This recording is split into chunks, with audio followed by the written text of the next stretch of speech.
Today I'm going to show you how to make an adjustable ring. These are called bypass rings, these particular ones, because the two ends pass by each other, I suppose. So I've got a few I've made here. These ones I have made with 1.6mm wire, which is 14 gauge. You can use finer. This, I think that was 1mm wire, that one. I'm not 100% sure, but you can see it's a lot thinner. Could be good for the smaller fingers. So this is quite a big ring, but you could use the finer wire for a smaller fingered person or a more delicate hand. And I'll just explain afterwards at the end of the video how to make this ring with the same process. So we will need a few tools. We will need something to cut the wire with, something to file the end of the wire with, some fine grit sandpaper or file, a steel block for hammering, a hammer, and really quite essential is some sort of ring mandrel, whether this be a proper ring mandrel, you can get metal ones and wooden ones, or whether you find a piece of pipe that's the right measurement for the size of ring you want to make, that's also usable. So whatever you can find that will work. And a ruler for measuring. For measuring my ring size, this is really useful if you happen to have a ring gauge, ring sizer. They're very, very, very cheap. So I'm going to make a ring for my little finger. I believe I'm a size M. So these particular ring measurers actually give me the measurement in millimeters at 52, which is really handy. So I'll just make sure that's the fit I want.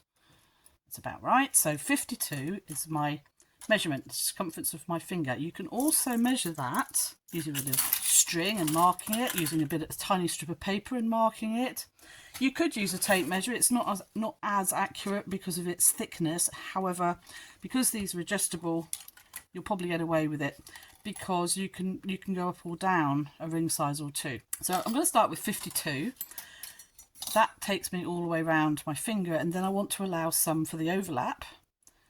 And on that first one I made, I didn't think it was big enough, and on one of them I made it was too big because you don't want it cutting into the finger you're next to. So I figured out that for my little finger, about 6 mil, about 6 mil, something like that is okay. 6 or 7 mil. Obviously, the bigger the finger and the wider the finger, the more you want that overlap to be. So I'm allowing 52 millimeters for the ring. I'll just cut that flush, that end. And I'm going to allow another 15 mil, which is, yeah, that's about 7.5 extra I'm going to allow. So I'm going to go for 67 millimeters. That's to there. Flush cut that end. Double check I've cut right. It's a bit long actually. I'm going to cut a tiny amount off. That looks about right. Okay, so 67-ish. Like I said, it doesn't really matter too much because I can file off if I need to. So the next thing I need to do is file the ends all the way around to make a nice smooth end on each side, on each end of the wire. So I'm filing a little bit around there and the flat end to make a more rounded end. You'll do a bit more filing as well in a minute. This wire is a little bit bent. You could leave it like that, but I'm actually going to straighten mine out, and I am going to use my nylon hammer. If you don't have one of these, you could roll it using a piece of wood. Normally a flat piece of wood would do it, or really tap lightly with the ordinary hammer. It's not essential that you get it flat, but it does help a little bit. But I don't want to damage the wire in any way. So that's close enough. So then I'm going to paddle each end of the wire about 1 centimetre with the hammer. I just want to flatten the ends of each wire so it splays out a little bit at the end and makes the paddle shape. You can do this for as much as you wish, make it as big as you wish. Obviously the more you hit it with the hammer, the finer it will get. This might become then a little bit cut, might cut the skin a little bit, so I'm not going to do it too much. I don't want to make it sharp. I think that's more than enough.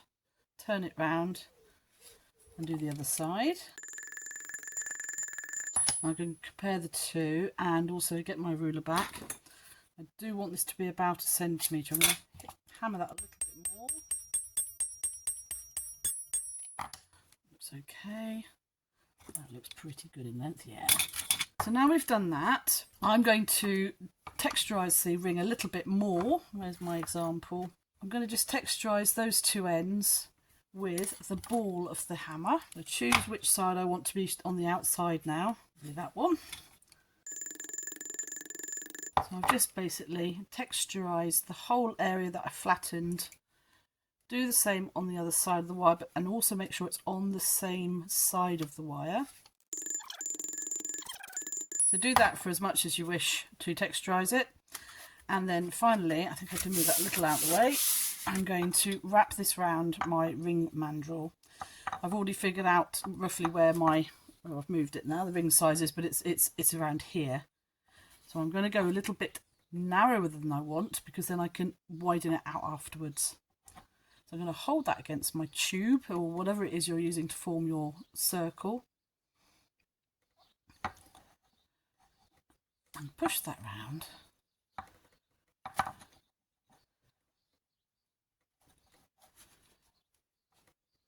Until it overlaps. This wire is not dead soft wire, this is quite hard wire, so it is a little bit more work to try and get it to go around the ring, to go around the form. And as you can see, those are sticking out, which we do not want. We want them to curve around. So I'm just going to hit them and rest on my mandrel, just the end of that. Hold that in position and just hit the end. And gently tap.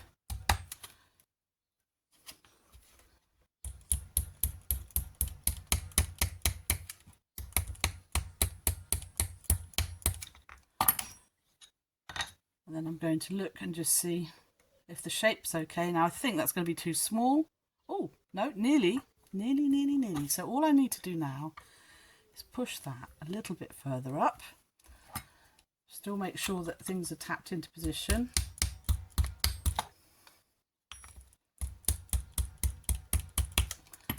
Like that. Try it for size. Nice. And then this is the sandpaper, is very useful for. Now you could do this before you shape the ring, or you can do it after. It doesn't make any difference. I'm just going to file the ends of the ring if they feel a little bit scratchy. And this very fine sandpaper does the job beautifully. Or you can stick to using a file. The other sorts of files are quite nice. Are these? They are, yes, they're diamond coated. I'm sure they're not really diamonds, but hey, they might be. They're very fine textured. Or you can use a normal file, but as you can see, that's much rougher. So you can use any file you like that works, or fine sandpaper, and just do those ends. And when you're happy, you can polish it up.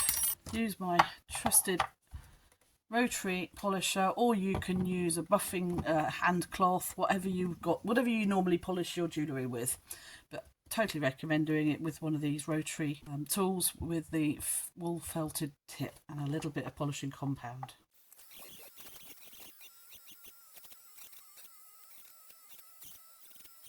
So you can polish for as long as you wish to get the desired result. Quick wipe with my cloth to get off any polishing compound residue, and there we have the finished ring. Nice and shiny. Now, to make this type of ring, goes round and has a band all the way round, you would do exactly the same thing, but for your measurement you want to do twice the circumference of your finger plus the excess bits. Okay, so that's the only difference. And then you're wrapping, you do everything the same, you paddle the ends, but you wrap round, you go around the first time, and then you go around again, and then you shape the two ends. So quite nice and easy to make. I might make that as a separate video too. And in a separate video, I've also got how I've made this ring, which is you start off with the first, the simpler ring, the bypass ring, and then I've wire wrapped the two ends together. So this becomes a non-adjustable ring. But nice if you happen to know what ring size you're making to.